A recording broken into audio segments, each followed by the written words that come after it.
இப்போ நம்ம சனீஸ்வரன் கிரகத்தை பற்றி பார்க்கலாம். பொதுவாக சனீஸ்வர கிரகத்தை சனின்னு சொல்லக்கூடாது. சனீஸ்வர கிரகம் தான் சொல்லணும். ஏன்னா ஈஸ்வரப்பட்டவனுடைய கிரகம் அது. அது ஏன் ஈஸ்வரப்பட்டன்றதை நான் கடைசியாக சொல்கிறேன். எந்த கிரகத்துக்கு இல்லாத ஒரு தனித்தன்மை சனிக்கு உண்டுன்னா அது அந்த ஈஸ்வரப்பட்டம் தான். சனீஸ்வரன் அப்படின்னு தான் சொல்லணும். சனி அப்படின்லாம் சொல்லக்கூடாது. சொன்னால் பாவம். சனீஸ்வரன் அப்படி தான் சொல்லணும். சனியை பற்றி சொல்லும்போது சனி வந்து சூரியனுக்கு அந்த பக்கமாக இருக்குது. சூரியனுக்கு அந்த பக்கமாக பார்த்திங்கன்னா 886 மில்லியன் மைல் தூரத்தில் இருக்குது. ரொம்ப டிஸ்டன்ஸில் இருக்கிற ஒரு கிரகம். சூரியனுக்கே ரொம்ப டிஸ்டன்ஸில் இருக்கிற கிரகம். அதே மாதிரி சனிக்கு வந்து 9 சந்திரன்கள் உண்டு. நமக்கெல்லாம் ஒரு சந்திரன் இருக்க மாதிரி சனி பகவானுக்கு 9 சந்திரன்கள் உண்டு. சனி வந்து சூரியனை ஒரு தடவை சுற்றி வரணுன்னா நாள் கணக்குலாம் இல்லை, 29.5 வருஷம் ஆகும். 29.5 இயர்ஸ் ஆகும். கிட்டத்தட்ட 50 வருஷம்னு வச்சிங்களேன் ஒரு தடவை சுற்றி வந்து. அது மாதிரி ஒரு ராசியிலேருந்து இன்னொரு ராசிக்கு போகிறாருன்னா குறைஞ்சது 2.5 வருஷம் ஆகும். அதான் இப்போ நம்ம 7 நாட் சனியெல்லாம் கணக்கு சொல்கிறோம் இல்லையா, நடைமுறையில் கோச்சாரப்படி 7 நாட் சனின்றோம். ஒரு கிரகத்துலேருந்து ஒரு ராசியிலேருந்து இன்னொரு ராசிக்கு போகிறதுக்கு இஸ் டேக்கிங் 2.5 இயர்ஸ், 2.5 வருஷம். ரொம்ப மெதுவாக போகும், ஸ்லோ பிளானெட்டு. அதுக்காக அவனுக்கு மாந்தன்னு பேர் உண்டு. மந்தி, அதாவது மந்தகன்னு பேர் உண்டு. ஒரு காயத்ரியில் கூட மந்தகன் தான் வரும். அது மாதிரி இவன் வந்து முக்கியமாக என்னென்னா நம்ம ஆயுளை பார்க்குறான். அதுதான் ரொம்ப முக்கியம். கிட்டத்தட்ட சிவனுக்கு வந்து சொல்லுவாங்க இல்லையா, அழித்தல் தான் தொழில். அந்த சிவனோட வேலையை சனி பார்க்குறான். இவனை வந்து புராண காலத்தில் பார்த்திங்கன்னா யமன்னு கூட சொல்லுவாங்க. ஏன்னா ஒருத்தருக்கு மரணம் நிகழுதுன்னா அது சனியோட இன்வால்மெண்ட் இல்லாமல் மரணம் நிகழாது. அது எப்படி இருந்தாலும் நீங்கள் ஏதாவது பாருங்கள், ஏதாவது ஒரு விஷயத்தில் சனி சம்மந்தப்பட்டிருப்பார். ஏதாவது ஒரு விஷயம் கிழமையில் சம்மந்தப்பட்டிருப்பார், நட்சத்திரத்தில் சம்மந்தப்பட்டிருப்பார், இல்லை லக்னத்தில் சம்மந்தப்பட்டிருப்பார், இல்லைனா ஓரையில் சம்மந்தப்பட்டிருப்பார். ஏதாவது ஒரு விஷயத்தில் சம்மந்தப்பட்டு தான் உயிர் பிரியும். அதில் மரணம் வந்து அவனால் தான் நிச்சயிக்கப்படுது. அதனால் ஆயுள்காரகன்னே பேர் அவனுக்கு. அதே மாதிரி இவன் ரொம்ப குளிர்ச்சியான கிரகம். இவனை வந்து இப்போது ஜாதகத்தில் பார்த்திங்கன்னா மாந்தி அப்படின்னு சொல்லுவாங்க, குளிகன்னு சொல்லுவாங்க. இதெல்லாம் சேட்டலைட் கிரகம் தான். இது வந்து ஒரிஜினல் கிரகங்கள் கிடையாது. இதை வந்து சனியோட பிள்ளைகள்னு சொல்லுவாங்க. அதனால் அப்பா அம்மா தான் அதுக்கணும், ஏதாவது ஒரு சில்மிஷம் பண்ணிட்டு போகும். அதனால் அதுக்கு பெரிய இம்பார்ட்டன்ஸ் இல்லை.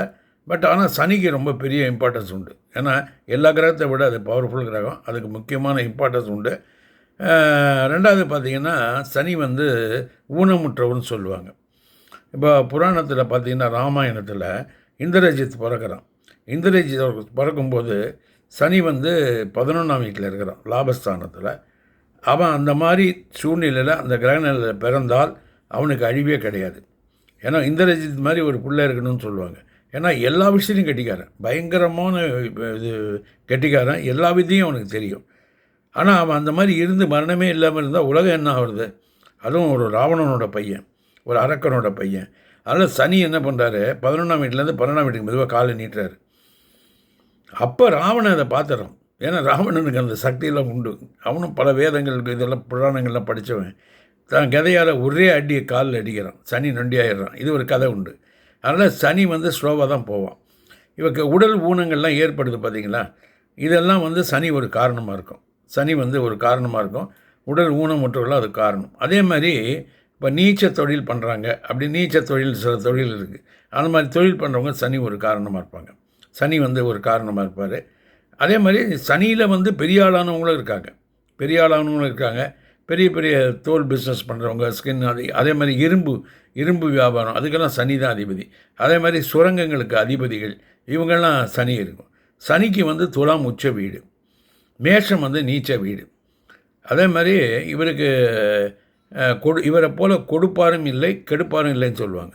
இவரை மாதிரி கொடுக்க ஆள் இல்லை சார். ராத்திரி தூங்கும்போது ஏழையாக தூங்குவான், காலையில் எழுதும்போது கோடீஸ்வரன் எழுதுவான். எப்படின்னா அவன் ஏதோ லாட்ரி வாங்கியிருப்பான், இல்லைன்னா மறுநாள் ரேஸில் ஜாக்பாட் அடிப்பான். ஏதோ ஒரு வகையில் அவனுக்கு ஒரு அதிர்ஷ்டம் வந்துடும், ஒரே நாளில் வருவான். அதனால் பெரிய ஆள் ஆகிடுவான்.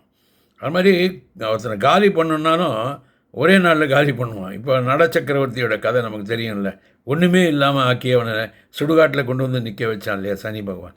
அதனால் அந்த கெப்பாசிட்டி அவனுக்கு உண்டு. இவனுக்கு ஈஸ்வர பட்டம் சொன்னேன் இல்லையா, அந்த ஈஸ்வர பட்டம்ன்றது ஒரு பட்டம், டைட்டில். இப்போ நம்ம கவர்மெண்ட்டில் பத்மஸ்ரீ பத்மவிபூஷன்லாம் கொடுக்குற மாதிரி ஈஸ்வர பட்டம் கடவுளால் கொடுக்கப்பட்ட பட்டம். இது வந்து எல்லா கடவுளுக்குமே கிடையாது. ஒரு சில கடவுள் இப்போ சிவனுக்கு உண்டு ஈஸ்வரப்பட்டு, அவனே ஈஸ்வரன் தான் பேர். அது பிள்ளையாருக்கு உண்டு விக்னேஸ்வரன் சொல்லுவோம். அதே மாதிரி மகாவிஷ்ணுக்கு உண்டு, அதே மாதிரி வெங்கடேஸ்வரன் சொல்லுவோம். அந்த மாதிரி ஈஸ்வர பட்டம் வந்து கடவுளுக்கே உண்டு. அதே மாதிரி அரக்கர்களில் ஈஸ்வர பட்டம் வாங்கினவன் ராவணன். ஏன்னா அவன் வந்து வேதங்கள்லாம் படித்தவன், அதனால் அவனை லங்கேஸ்வரன்னு சொல்லுவாங்க. அதனால் அவனுக்கு ஈஸ்வர பட்டம் உண்டு. அதே மாதிரி மனுஷனுக்கு ஒரு ஈஸ்வர பட்டம் உண்டு. மனுஷன் இந்த ஈஸ்வர பட்டம் இருந்தால் என்னென்னா, நீங்கள் எதை வேணால் செய்யலாம் சார், எதை வேணால் செய்யலாம். ஒருத்தனை கோடீஸ்வரன் ஆக்கலாம், ஒருத்தனை ஒன்றும் இல்லாமல் ஆக்கலாம். அந்த கெப்பாசிட்டி உங்கள்கிட்ட இருக்கும். ஏன்னா கோடி கணக்கில் உனக்கு பணம் இருக்கும். இன்றைக்கி கோடி கணக்காக பணம் இருக்கணும் பார்த்தீங்கன்னா கோடீஸ்வரன் சொல்லுவோம். அந்த மாதிரி பணம் உள்ள பெரிய பணக்காரர்களால் ஒரு ஆளை பெரிய பணக்காரனை முடியும், ஒரு ஏழையாகவும் ஆக்க முடியும். இப்போ ஒருத்தரை பணக்காரன் ஆக்கணுன்னா, உதாரணமாக நம்ம ரிலையன்ஸ் அம்பானி இவங்களாம் இருக்காங்க. அவங்க வந்து ஒரு ஆளை மனசு வச்சு ஏதோ ஒரு டிஸ்ட்ரிபியூஷன் கொடுத்தாங்கன்னா அன்றைக்கி பெரிய கோடீஸ்வரன் ஆகிடுவான். ஆனால் அதை டிஸ்ட்ரிபியூஷன் திருப்பி பிடிக்கிட்டே ஆகிடும். அந்த மாதிரி அந்த ஈஸ்வர வட்டம் மனுஷனுக்கும் கடவுள் கொடுத்துருக்காரு. இதுலேருந்து கடவுளோட பெருந்தன்மை நமக்கு தெரியுது. சனியை பற்றி நிறைய தெரிஞ்சுக்கணும்.